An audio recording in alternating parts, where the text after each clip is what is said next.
তোমাদের কাছে আমার রিকোয়েস্ট, তোমাদের লেখাপড়াটা যাতে এই করোনার মধ্যেও, কষ্টের মধ্যেও, অনেক ফ্যামিলিতে বাবা মায়ের চাকরি চলে গেছে, অনেক ফ্যামিলিতে অর্থনৈতিক কষ্ট আসছে, ওই কষ্টের মধ্যে উপার্জন অনেক বেশি ছিল, উপার্জন এখন কমে, মানে আমি জানি না কত শতাংশ কমছে।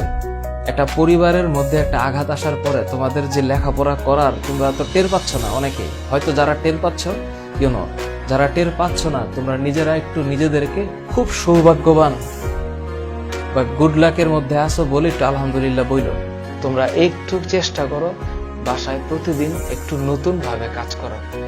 একটা জিনিস মনে রাখবা, তুমি একটা কাজই করো কিন্তু সেটা নতুন নতুন ভাবে করো, তাহলে দেখবা জীবনে একটা মজা থাকবে। জীবনে একটা আনন্দের দরকার আছে। আমি পার্সোনালি যেটা ফিল করি, আমি পার্সোনালি যেটা করি, বা আমি যেটা করে পারছি, আমি এটাই তোমাদেরকে বলার চেষ্টা করি। কারণ মানে দিন শেষে আমাদের পারপাস কি, আমিও যে কথা বলতেছি, আমিও যে ক্লাস নিচ্ছি, আমার পারপাস হচ্ছে যেহেতু একটা এডুকেশনাল প্ল্যাটফর্মে আমি আছি, বাচ্চাদের পড়াই, তোমাদেরকে আমি সেই চেষ্টা করছি। দ্বিতীয়ত হচ্ছে তোমরা চিন্তা করবা রেজাল্ট তোমার, ভবিষ্যৎ তোমার, আমারও ভবিষ্যৎ আছে, তোমারও ভবিষ্যৎ আছে।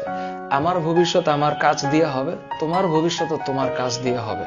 সুতরাং লেখাপড়াটার ক্ষেত্রে কোনো ধরনের করো না, মানে অবহেলা করো না। যত বাস্তবতা, কঠিন প্রতিকূলতা জীবনে আসবে, এটা জীবনের ধর্ম, এবং এগুলা কেউ ক্রেডিট করতে পারবে না। আমার জীবনের প্রতিকূলতা আছে, সামনেও থাকবে, আগেও ছিল, সুখও আছে, দুঃখও আছে, সবকিছু মিলেই চলছে।